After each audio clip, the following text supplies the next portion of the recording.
Good evening and welcome. I'm Dimitri Vassilaris, columnist for the Pittsburgh Tribune-Review, and I am a guest host this evening for Night Talk, Get to the Point. Now, I'm not really a host, but I did stay at a Holiday Inn Express last night, so I think we're going to be just fine. We have a great panel for you. I want to introduce you to them right now. Sitting right next to me is Joanne Harrop. She is a sports reporter for the Pittsburgh Tribune-Review. Joanne, how you doing? Good. How are you doing? Terrific, thank you. Next to Joanne, we have Dr. Audrey Gusky. Now, I'm sure you've seen Dr. Gusky a lot on PCNC's 10 o'clock news with At Your Service. Yeah. She's also professor of marketing at Duquesne University, and a little known fact, I interviewed you in 1996, the day after Thanksgiving. You remember that? Thank you, Dimitri. No, but she remembered it, and she brought it up, and so I'm acting as if I remembered the interview, which of course I did not. What do I do? The day after Thanksgiving, you get what you can. And next to her was Tanae Kroom, who is the news director of the American Urban Radio Networks, You got it? and is going to be the representative, or actually one of the representatives, I guess, for the Urban American Radio Networks in Boston on July 26th, covering the Democratic National Convention. Absolutely. We're taking a whole bunch of folks there. That should be and we're taking the Bev Smith Show, which airs on AM 860 from 7 to 10. Excellent. And the show's going to be broadcast there, so I want everybody in Pittsburgh to listen to AM 860. Just WAMO. notice, we haven't even started our show yet, and already she's plugging something. I mean, That's what broadcasters do, you know. It's going to be a fun evening. We're going to start with Martha Stewart. Now, if you're watching the show live, of course, it's Friday evening around a little after 9 o'clock. And earlier today, the Martha Stewart verdict came down. And we're going to talk about that and also about the interview that she is going to be doing on ABC later on tonight. Now, I know that this program is also going to air Saturday morning at 2 in the morning, as well as on Sunday and Monday at 5 in the afternoon. But we're doing it live right now. The verdict just came out. And the interview, Martha Stewart compares herself to Nelson Mandela.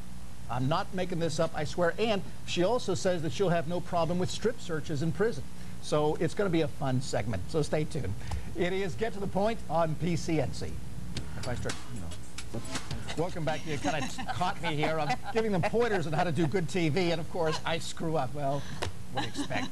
Dimitri here, and it is Get to the Point. And our first topic this evening with our wonderful panel is, of course, Martha Stewart, because that is the story. So, what did you make of the jury's verdict, not the jury, I guess the judge's ruling today that she's going to have 5 months in prison, 5 months at home, and then what, a 2-year probation period? Let me tell you, I got to tell you, I just can't wait to see the ankle bracelet that she gets together. Think about it. They're going to be selling them all over the country. The Martha Stewart detectors. You know what I'm saying? I'd like She's going to make it really cute. And I want to see what she does to her house in those 5 months she's there. Yeah. You know, her house is going to be totally remodeled, right. I'm sure. And I wonder if sales at Kmart are going to rise or fall with her. I mean, they're still going to carry her line, which I thought was pretty interesting, but I think people are still going to go out and buy her stuff because it might be worth something now. Well, you know, when you think about it, it's really almost a good thing for her because finally she got the sentence. It wasn't as much as they had expected it would be. And so, you know, she was very pompous, and now she's been put in her place. You think she has? She has an attitude. And so I think, as a result, I think this is going to be very positive for her company and for her sales. I kind of think she has a right to have an attitude.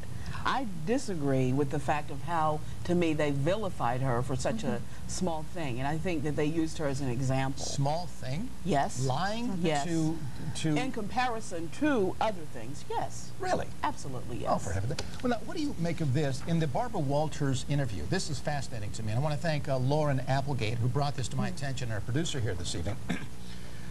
Martha Stewart now tells Barbara Walters, Stewart said that she hadn't given much thought to what her life behind bars would be like when asked how she would handle prison food, fellow inmates, and strip searches. I could do it, Martha Stewart said. I'm a real good camper. I can sleep on the ground. There are many, many good people who have gone to prison. Look at Nelson Mandela. Martha Stewart is comparing herself to Nelson Mandela. Mistake. Somehow, you think it's a mistake? Well, I just kind of think someone who spent decades in prison for something that for a belief cannot be compared. Although I did say I think it was crazy that she was charged, I think it is absolutely absurd for her to compare herself to Nelson Mandela.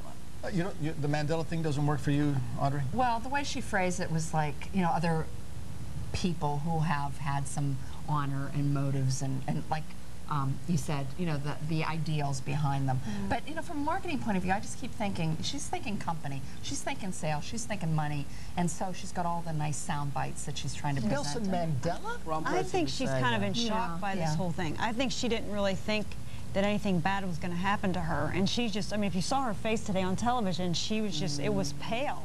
I mean, she was just white, and she's just, you know, spitting things out of her mouth. I think if she really would sit back and think about it, she might have not said that. That was very planned. She was reading it. Yeah, it wasn't coming off the top of her head. It was planned speech.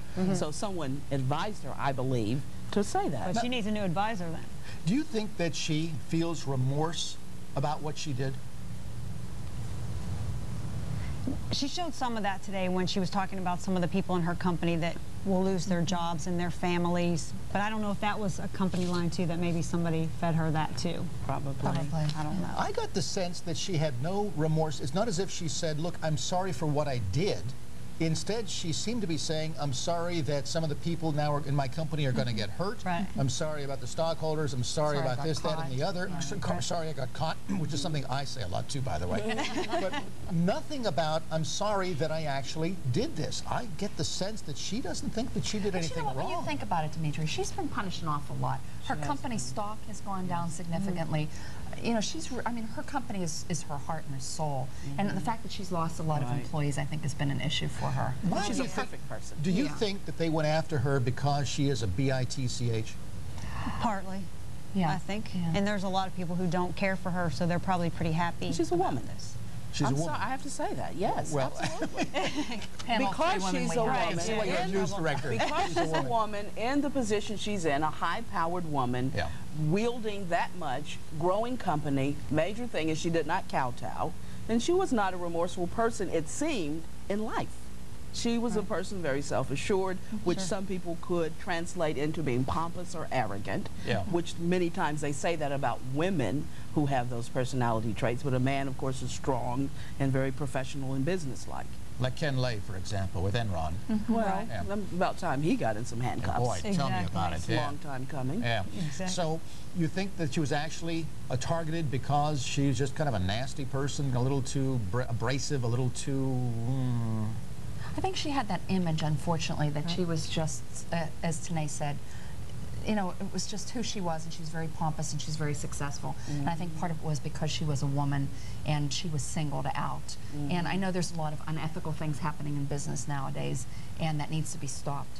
But unfortunately, to pick her out of the crowd and to give her really a strong sentence. You think that's a strong sentence? I don't think that's too strong. 5 months? Oh, I think 5 months is a long time for what she did. Yeah, I do.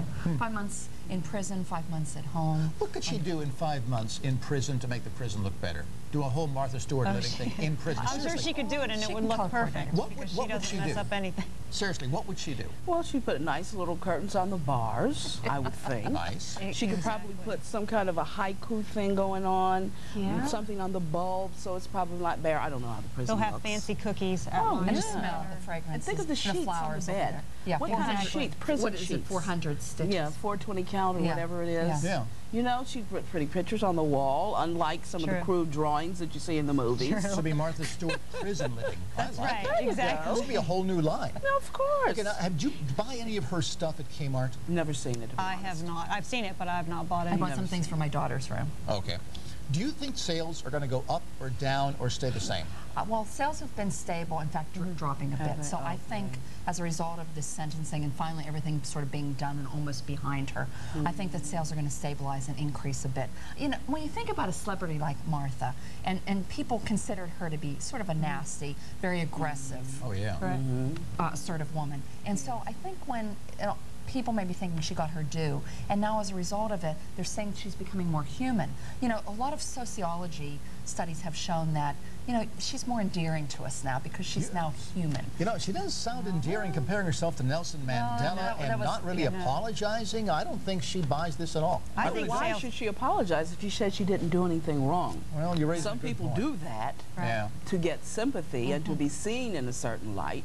But why would you say, I'm sorry, if you say that you didn't do anything? What are you sorry for? It's a valid point. We're going to take a short break. When we come back, did you all hear about this shooting in downtown Pittsburgh? Yes. Like a whole high noon kind of a thing, only without Gary Cooper. I want to talk with you about that and see how that might affect your shopping decisions and your just any kind of decision to go into the heart of downtown Pittsburgh and what has happened to our once great city. So we'll talk about that. So stay right there. More on Night Talk, Get to the Point on PCNC.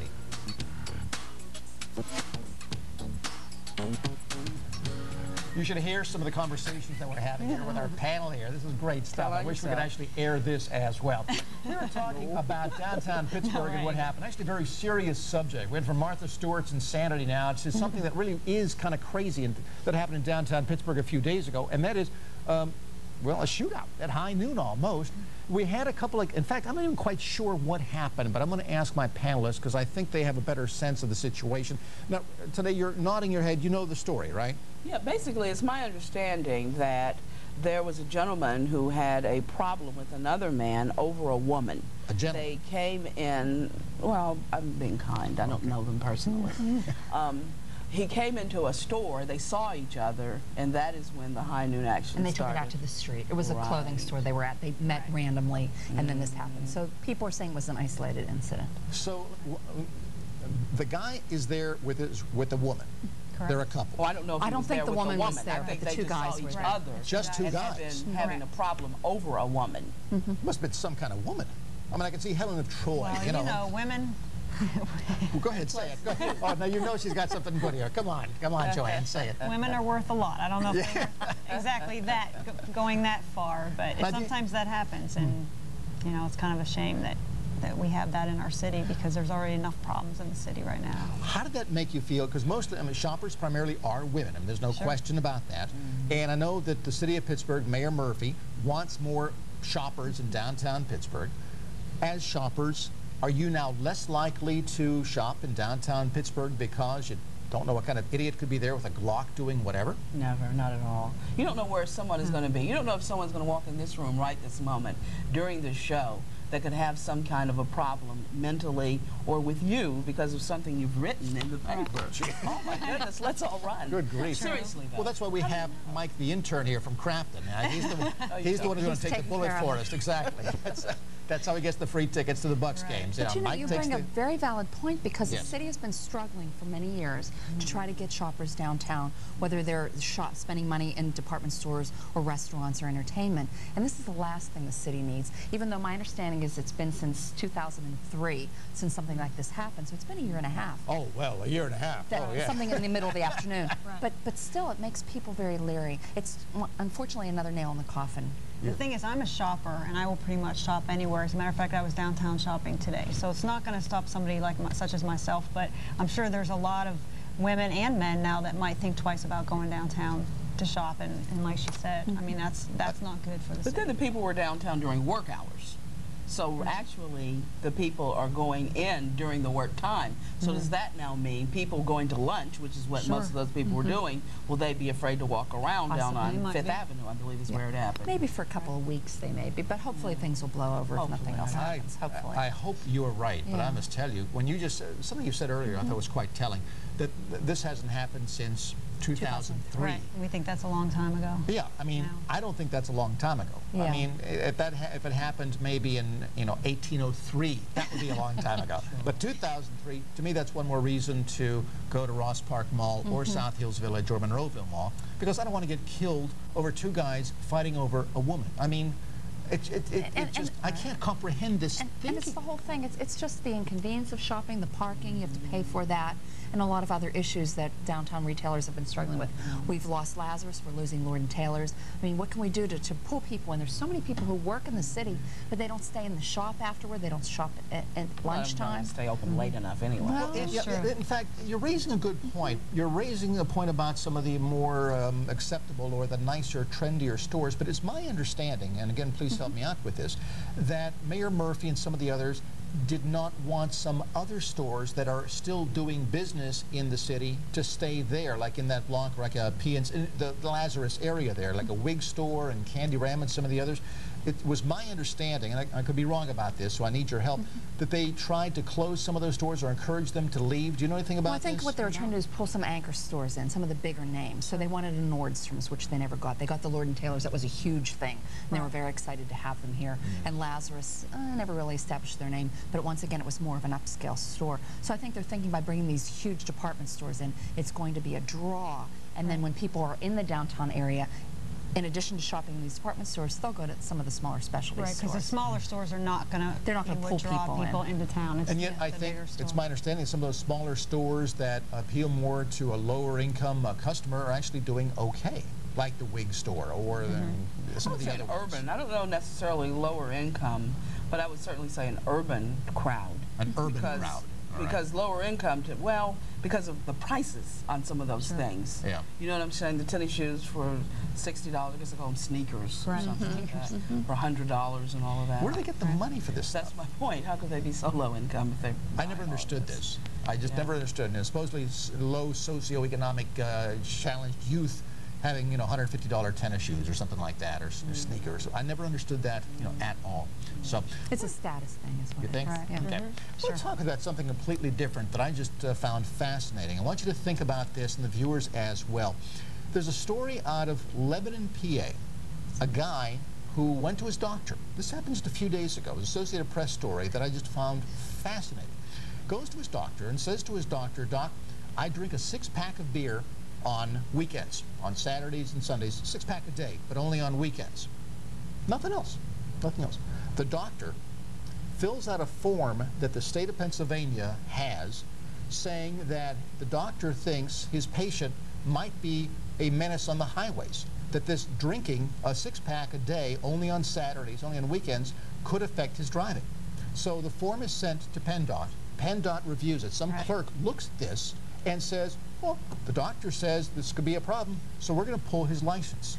This guy, this poor guy from Lebanon, PA, had only one traffic violation back when he was 21 years old, driving under the influence. He might have a drinking problem, but his record's been clean for over 20 years, for over 2 decades, and now this guy does not have a license and has to go to common pleas court in order to make the case, look, I'm okay.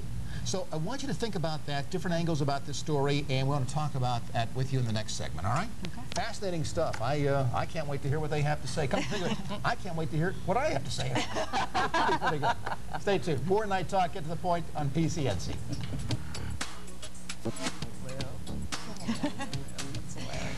It is Get to the Point, Night Talk here on PCNC. And as promised, we're going to talk with you about a fascinating story about this guy from Lebanon, PA, who tells his doctor that he drinks a 6-pack of beer a day, but only on weekends. The doctor reports him to PennDOT because there's some law on the books in the 1960s that mandate that physicians,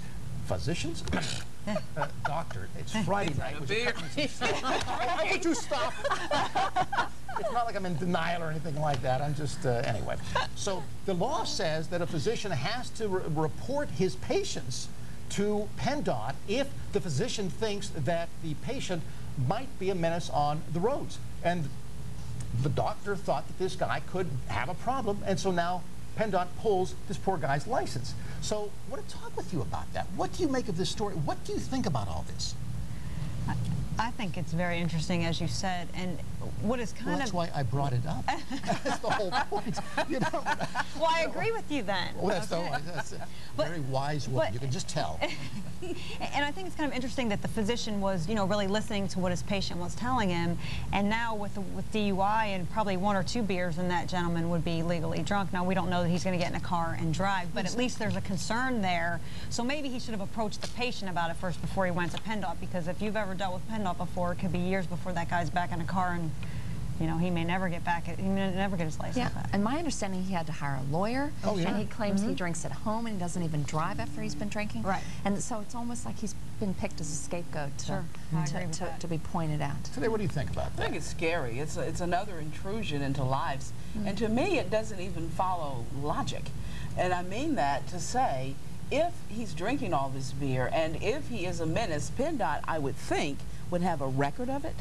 And that would, to me, mean if you have a record of driving drunk, a lot of infractions around liquor, then they would take away a license. Sure. So what next? Do you then watch all kinds of behavior? Doctors will say, well, this patient is talking like they might be mentally unstable and might perhaps, they said they own a gun or they have knives, you know, in the house. They might go out and stab someone. So then you have to go and pull them out of, you know, their houses or wherever and say, well, you can no longer be out on the street anymore because you might be doing something. Right. It's a fascinating issue. A lot of different sidebars to this story. I wrote a column about this. It's going to be published on Sunday. I mean, this is a core issue for me for a number of different reasons. First off, the doctor-patient relationship. Now, if I actually don't drink, I don't do drugs, I'm just, you know, pathetic. But if I did have a drinking problem, let's say I was much worse than this guy in Lebanon, and now I know that my doctor could feel duty-bound to report me to PennDOT as a possible alcoholic who could get behind the wheel and do something, even though I have a clean driving record. Now, maybe I should start lying to my doctor to protect my license. Of course, sure. But if I start lying to my doctor about my health, about, let's say, the amount of alcohol that I consume, and then the doctor prescribes something for me thinking, well, the guy doesn't drink alcohol because he just told me he doesn't drink alcohol, then what could happen to me? It seems as if the patient, and that would be everybody, all the 12.5 million people in Pennsylvania now, are in a situation where, under certain circumstances, they might be forced to lie to their doctors, and that might in turn jeopardize their health. I think it's a terrible issue. I mean, it's a terrible concern to me. It really is. Do you think that doctors should be forced to snitch on their patients? For certain things, yes. Really? Most definitely. Like what? Well, if they know that something is getting ready to happen, if they have a patient, I'm talking mental illness primarily, if they know that one of their patients is saying, I'm getting ready to go and kill my wife, I think they have an obligation to try to stop them. But that's a crime, though, because the guy is telling you, and that would not fall under a patient-doctor privilege? That would confidentiality? But that would happen even if you were telling a lawyer, doctor, or Indian chief, because they would have to be compelled to tell the state, look, there's a murder in progress, or the guy's planning a murder. I'm saying, though, what if you come, let's make it me. Let's say I have a mental illness, which is not too hard to imagine. I mean, let's be brutally honest about this. There's no need to agree that quickly. That's all right. So let's say I have a mental illness, though. I come in and say, look, I've got a mental illness, but I've got a clean driving record. If the doctor says, okay, well, this guy's crazy, so he might end up getting behind the wheel, and he might end up hurting someone. Now, should I get reported, even though I've done nothing wrong? You know how many of these reports they get a year, PennDOT? You wonder whose responsibility is. Is it the doctors to the patient or the doctor to society? Well, the doctor, and that's where the issue tends to be. Exactly. Well, PennDOT, they just need to check it out again. I can't see if somebody doesn't have you didn't commit a crime. That's exactly right. It didn't happen. But if you have issues, you want to talk to your doctor and say, listen, I need help with this situation. Yeah. And now you may be afraid to say that, whether it's drinking or smoking or drugs or something, for fear you're going to be reported. Well, I think there's a fine line there, and that's what we're talking about. I mean, when is it a concern to the doctor? Yeah, this guy, he's drinking 7 days a week. He may get in a car, he may kill someone, as opposed to just, I mean, occasionally he's drinking some beer on the weekend. But even if he were drinking 7 days a week, so what? The man did not break any laws. No one is saying he's drinking 7 days a week and driving drunk. That's it. Absolutely. So he's just kind of assuming maybe he is. So there's the problem there. Exactly. But his patient said he was not. He was only drinking at home. Exactly. Yeah. You know, PennDOT gets about 40,000 of these reports from physicians annually, and they pull 5,000 to 6,000 licenses annually. How do they decide? Do you know which? Yes, PennDOT has a form that they send to the doctors. I actually got a copy of it today, and it includes a lot of different things that could be problems, including diabetes. There's a certain type of diabetes where you pass could out. Pass out, exactly. But even diabetics now, under certain circumstances, the doctors could fill out that form. Oh, this type of diabetic could be in a coma someday or whatever. Send it to PennDOT. That diabetic could have his license pulled just like that. But there's no test, like how often do they have a habit of it? The doctor's opinion. That's all it is, the doctor's opinion. And the scariest part, well, that's actually the scariest part, but another very scary part is that when it goes to PennDOT, who do you think reads that private medical report of yours? Some clerk. the people they have there in that department are just like the clerks of the DMV or anywhere else. Right. And now every time you go to a doctor, they make you sign the form, for privacy, and that's just going out the window. Why are we signing that form? Do they show the whole file?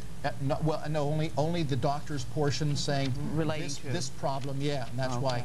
But it's sent to some PennDOT clerk. Now some PennDOT clerk knows about your most private medical condition, and arbitrarily says, well, if the doctor thinks this could be a problem, we automatically are going to pull the license. To me, that's insane. And that's my understanding of the patient's name. I don't know if he made it public, but it has become public. Sure. But the doctor's name has not become public. Correct. That's a good point. That's right. And the patient had to become public because now he needs to go to common pleas court. Exactly. Right. And to hopefully get his license back. It's just a crazy and go situation. to the expense to try to get his license back. Any lawmakers speaking out about this yet?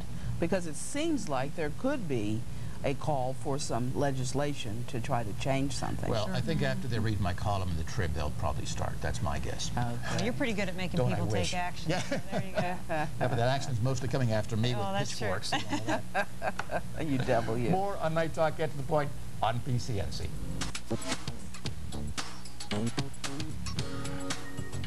I hate that shot that you just saw there on TV. There's a camera right above my head. Yes, that's the shot that I hate. Thank you very much, Heather, our director this evening. That's the. It's not so bad for women. I've got a panel of 3 wonderful women this evening, but for guys, it's really bad because some of us have male pattern baldness, and so the camera. Do that shot one more time, Heather. Thank you very much. You look right down on that. I've actually put makeup on the top of my head, so it almost looks like a little yummy kind of a thing there. But it's a losing battle, folks. It's just a losing battle. Does anybody have the number for Dominic Brandy, that doctor that can I went to high school with him. You did? I know him. I'll get the number. Are you serious? Yes, he was significantly older than me, but I do. Oh, really? I had 2 whole years. Yeah. Well, there you go. That's Find out if he can do mine for free, and I'll be a spokesperson for him. There you go. I'm sure he needs the business. Now, we were talking about this poor guy in Lebanon, PA, who essentially has been found guilty, even though he's done nothing wrong, because the doctor turned him in just because the patient said, I drink a 6-pack a day, only on weekends. Now the poor guy's lost his license. That kind of segues into the Olympics. Now, you might not think there's a connection between some poor possible alcoholic in Lebanon. Well, we can say alcoholic because he's probably not watching the show. But he might have certainly not out driving. But he does have a lawyer, so we better just say a possible alcoholic. Okay. And the connection between him, though, and what's going on in the Olympics right now, the Olympic trials, I guess. Is that the right term, That's Joanne? correct. Okay. Because with... Oh, go ahead. No, please, go ahead. With the Olympics upcoming within the next month, actually starting in August in Athens, Greece, a lot of these track and field athletes are now being looked at for taking performance-enhancing drugs. And sort of the woman who goes along with that guy is Marion Jones, and she, she hasn't been found. Who's Marion Jones for the viewers? Who is Marion? She's Jones? A track athlete. She's a jumper. She's a jumper? Yeah, triple jump, long jump. And she's kind of being looked at now. She's going to be under the microscope the whole time during these Olympic Games because of, possible, taking drugs to enhance her performance. But she passed her drug test, I thought. Right, but they're still going to keep looking at her. I mean, that's the whole, in all these track athletes, it's a huge thing among track and field athletes now because some of them have tested, positive for it, and that's what's happening. And she's sort of been the one that's been singled out. But wasn't there a problem with her guilt by association because her boyfriend or something was involved with that? Wasn't there? Well, yeah, that's part of it too. But they're still really looking at her because if you look at some of the things she does, it's pretty amazing. And you might think that she is, taking the drug to help her do that, but she's just a phenomenal athlete, and that's part of the problem. I mean, a lot of these athletes are just. They're so well trained that you can't really believe that they can do what they can do without help. But athletes such as her, she can do amazing things without drugs. And you look at it from a marketing point of view, spokesperson. She was picked up by Nike, and they have some ads that they want to run. And because of this controversy, they may not be doing that. And so you look at it from a career point of view and making money, and she may be pulled for something she really didn't do anything wrong, but yet she's being accused of something, and she could lose a significant amount of money. Well, I hate to sound like a feminist here, because I'm not a feminist kind of guy, in case you haven't noticed here, but fair is fair. What you've just described with Marion Jones, could cost her a lot because of suspicions of using enhancement, what's the right term? Performance-enhancing. Performance-enhancing drugs. Well, the same thing applies to Barry Bonds, and yet he's a big hero. Everybody thinks Barry Bonds is cool. And now there are certainly rumors swirling around him because he's bulked up and all that, but that hasn't stopped him from being very popular. And I'm assuming he's got different commercial endorsements. So why does it, well, at least it seems to be a double standard here, Barry Bonds, Marion Jones, or am I making too much out of this? Does it have to do with maybe the Olympics versus professional sports?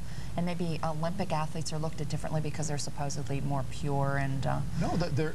No, because it's my understanding that with Major League Baseball, you're not allowed to use these drugs. Right. And the whole problem with Barry Bonds is that there's the assumption or the suspicion that he uses these drugs to get bigger and stronger and all that, and more home runs. Well, the thing is, in track and field, they do drug testing. They don't just pull Barry Bonds off the field and test him for drugs. So it's a different, it's sort of a, Major League Baseball has not come out and said, okay, we need to do drug testing on all these guys that are hitting all these home runs. Now, once they do that, it may be, you know, a different story. See, I've never had a problem with that. I think it should all be legal. Because I think America would win more gold medals because we've got the best chemists in the world. Now, stop and think about this. I'm serious. That's true. Now that East Germany is gone, they had some very good sports chemists. They really did. They turned men into women shot putters. It was an amazing thing to see. I swear, I'm not making this up. Aren't some of them dangerous drugs, Joanne though? Aren't some of them killing people? Well, that's the whole thing. Or down their the hearts, line. that they're running and then their hearts burst? But it's the key word there is their hearts, not mine. If somebody wants to take sport, I'm dead serious about this. If somebody wants to take a drug that'll make him bigger, stronger, faster, because he wants the glory now and doesn't care about himself or herself down the road, and they're willing to do this and get lots of money for doing it, and the public is willing to pay to see this, what's the problem? Well, that's not a level playing field. Well, sure it is. Because if you're going to take it and I'm going to compete against you and I'm not taking it, then I win. we have... Well, that's a good thing. See, so what's your point? Well, my point is it's not a level playing field, so we're not really competing against each other. Right, but if a whole, let's say, if anybody who wanted to do that was allowed to do that, that would be fun. I would like to see more Barry Bonds type players, you know, big, strong, muscular guys hitting home runs and all that.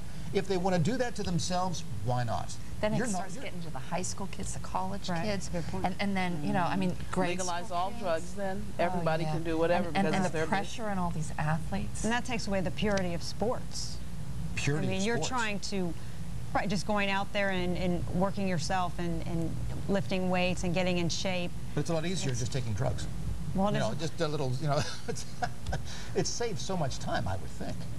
Well, yes, in the short run, yes. In the long run, she's ready to snap me one right now. And my fear again is there would be no long run because when you do the short run, you could die. Yeah. It's almost like saying, okay, it's all right, kill yourselves, just so I can be entertained. I don't agree with that. Hey, it works that way with pro wrestling, so why not? I don't know. Well, we'll talk more about some other issues as well. Do you like shopping? Hey, Walmart shoppers, have I got a story for you, especially if you live in or around Kilbuck. Now, there's some folks in Kilbuck, Communities First, I believe is the name of the organization, a far-out left-wing organization that is doing whatever it can to stop the construction of a Walmart in Kilbuck. So, is that a good thing or a bad thing? We're going to talk about that. So if you know anybody who shops at Walmart or whatever, you might want to give them a call and ask them to tune into PCNC. I know it's a shameless way to try to get some more viewers, but I'm a shameless tease, so what do you want?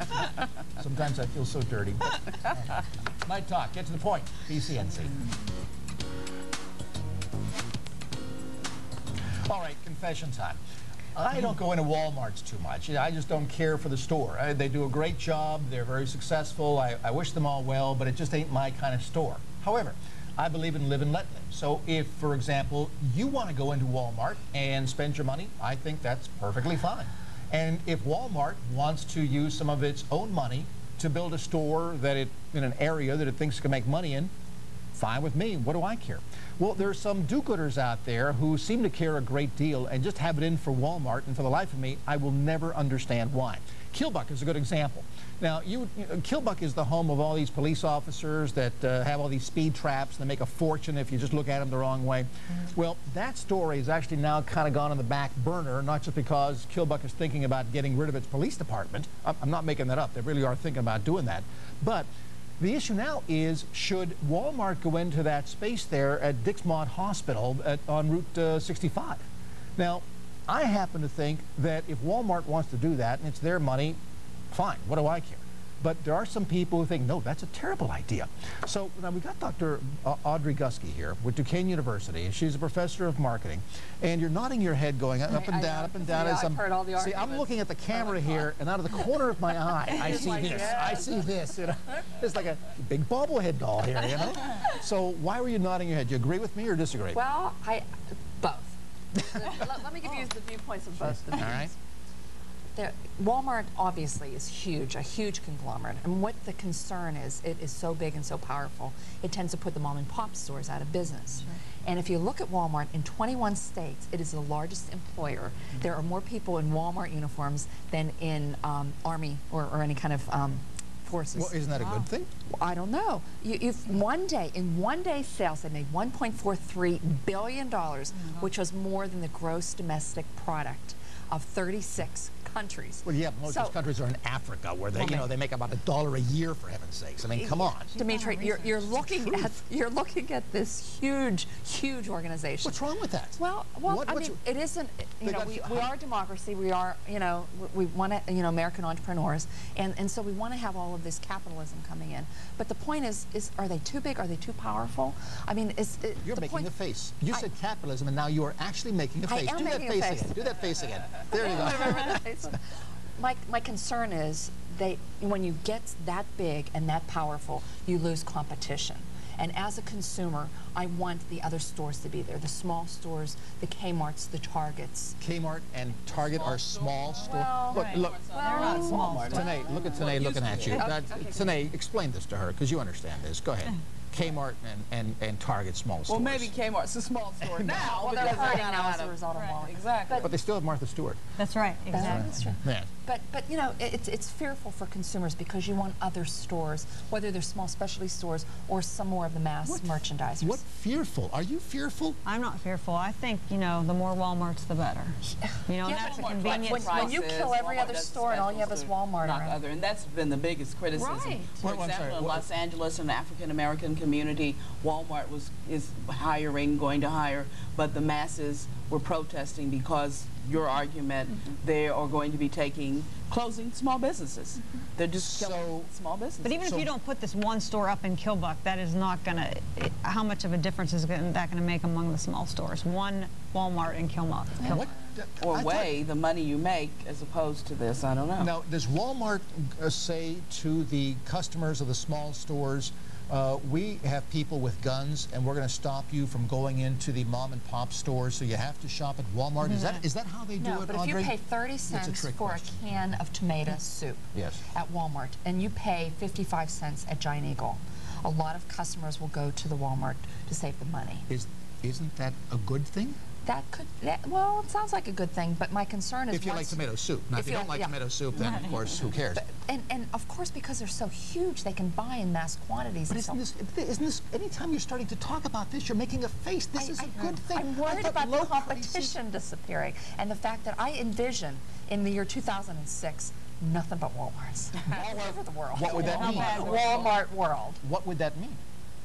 That would mean then the prices are going to start going up eventually because there's nobody to compete with. And then if prices do start going up, wouldn't that then cause other businesses to come into the market to compete against Walmart? Isn't it to Walmart's benefit to keep prices low then? Yes. Well then, and if prices are low and they give you a great wide selection, isn't that good for consumers? Don't we want low prices and a nice wide selection?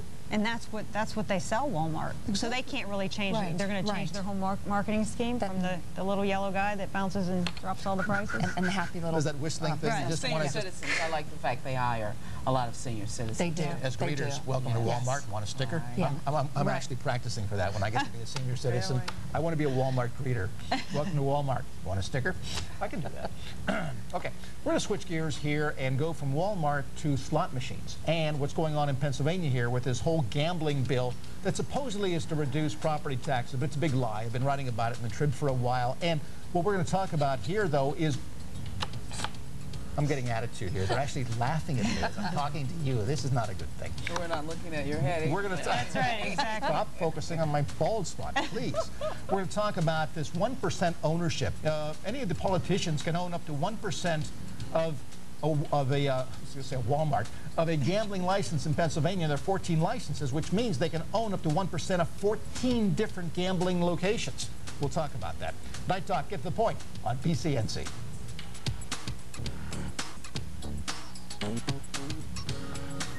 That's a lovely overhead shot again, Heather, the director here. Honestly, I've got to talk to Dr. Dominic. Dr. Brandy, please get in touch with me. You think I'm kidding? I'm not. Last segment here. I want to talk with you about gambling here. This gambling bill, slots. Now, one of us here apparently has a major gambling, not a problem, but a major gambling rush. Is that right, Joanne? That's correct. I didn't know that you really needed to tell it on television. Well, that's here. okay. I thought we have a small audience. Off air on that. It's okay. It's okay. But seriously, all kidding aside, the whole thing with slots, one of the main problems with this bill that just passed in Pennsylvania is now law. There are many, many problems with this, and I've written on this, and I will continue to write on this because the thing is making me nuts. But the most outrageous thing seems to be that the politicians have allowed themselves ownership of up to 1% of each one of the 14 gambling licenses. So a politician, for example, let's say, oh, I don't know, how about Vince Fumo, if he wanted to, could own 1% of each of the 14 gambling licenses. And how do you feel about that? Well, the thing is, as a politician, why would you want to vote to bring gambling if you're not going to be able to make something from it? So I don't blame them for trying. I mean, should they be allowed to do it? No, but I don't blame them for trying and getting it passed. So I can't really. It's getting the community something, getting the city money, not making millionaires out of individuals. Well, that's part of it too. But you know, if they're putting the work in, I guess they want to get some money back for that. Oh, sure. Yeah, we're not paying them enough, you know, being legislators. So now, okay, you can own 1% of a gambling operation. In Philadelphia, if they had auctioned off those licenses, like the Trib had been editorializing and all that, they could have gotten up to roughly $500 million with a B, $500 million for a license in Philadelphia. That is about the going rate for a big city. Pittsburgh maybe a little bit less than that, and smaller amounts in the hundreds of millions though for the different places. So we're talking well over $2 billion if they simply auction them off. But they didn't do that. They simply gave them away for a fraction of that, $50 million, but they're still worth up to roughly $500 million.